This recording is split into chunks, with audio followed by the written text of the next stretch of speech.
月薪3000欧在德国就是底层牛马，月薪6000欧就是人上人中产。别做梦了，现在德国的税务局和那一堆 Krankenkassen 正磨刀霍霍，准备用实力教你做人。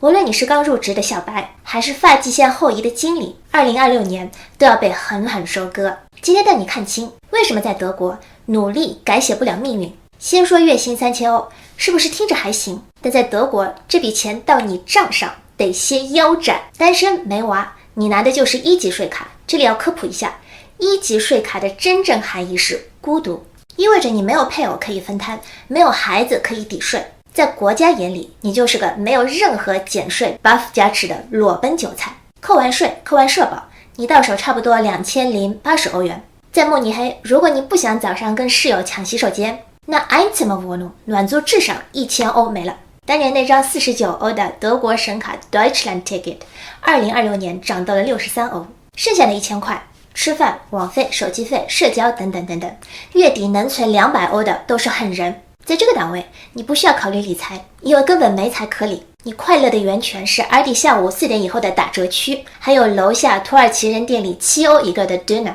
坏消息是，2026年开始，恐怕你连这点快乐也要没了，因为从2026年起，德国最低时薪预计上调到13.9欧左右。你是不是在想，这不是好事吗？清醒一点，这其实是一个转嫁给你的通胀陷阱。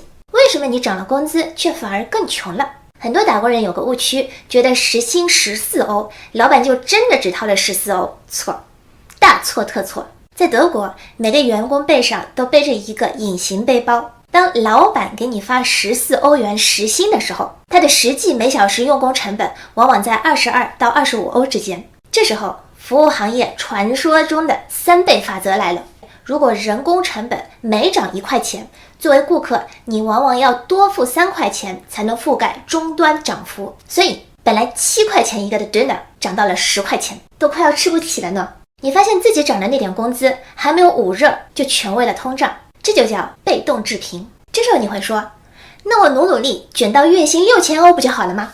恭喜你，你成功升级成了一颗含税量更高的韭菜。同样是无娃单身狗，1级税卡到手大概是3550欧元左右。为什么扣那么多？因为2026年德国政府把社保天花板，就是传说中的 BBG 社保缴费封顶线给暴力抬高了。我们先来看月薪3000欧的朋友，在这个规则里，你是个小个子，你的身高完全在天花板底下，所以不管这个屋顶是升还是降，跟你半毛钱关系都没有，因为你从头到脚全是每一寸都在缴费，1分都跑不掉。惨的是谁呢？是月薪6000欧的高个子中产。首先是第一块天花板，医保。2026年政府缺钱了，直接把天花板抬高到了5800多欧。这意味着你那6000欧元的工资，几乎每1分钱都要被薅羊毛。这还不是最绝望的，旁边还有第2间房子，养老和失业保险。很多人不知道这间房子的天花板高的有点离谱，2026年它预计高达8500欧，翻译成人话就是面对医保，你那个6000欧月薪还能勉强冒个尖，但在养老金这块史上最高的天花板下面，你那点工资完全被盖得严严实实。尽管这样7扣8扣，最后到手的钱还是比月薪3000欧的人多拿了1500欧元。但你以为这样就完了吗？为了保留中产的体面，你可能不太想去挤总是晚点的火车和地铁，你开一辆宝马3系或者奥迪 A5，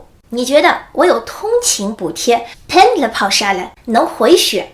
小伙伴来，建议你去搜一下 ADAC 的汽车全成本分析，它会残酷地告诉你，算上保险、保养以及那个最可怕的隐形杀手 Wertverlust， 很多中产专属车型只要轮子一动，每公里的综合成本就会在60 cent 上下浮动。假设你每天往返40公里，你每天真实的通勤代价不是油钱6欧，而是整整24欧。那税务局给你退多少呢？注意，他们只认单程，而且退的不是现金，是应税额度。真正退回到你口袋里的就只有3欧左右。你每天花出去24块真金白银，税务局退给你3块钱，然后跟你说不用谢。最扎心的来了，为了配得上这个收入的体面，你总不见得要跟大学刚毕业的人去抢每月1000欧暖租的老破小吧？不然房东可能会以为你书法出了什么问题。租一套慕尼黑市区的 Zweizimmerwohnung 暖租1600欧起步，而且因为你收入过高，和一切福利补贴绝缘，比如 Wohngeld， 想都别想。等一下，在度假比命还重要的德国，怎么能漏掉这笔开销呢？月收入3000欧元的人，去隔壁奥地利爬爬山，住 Hütte， 花不了几个钱。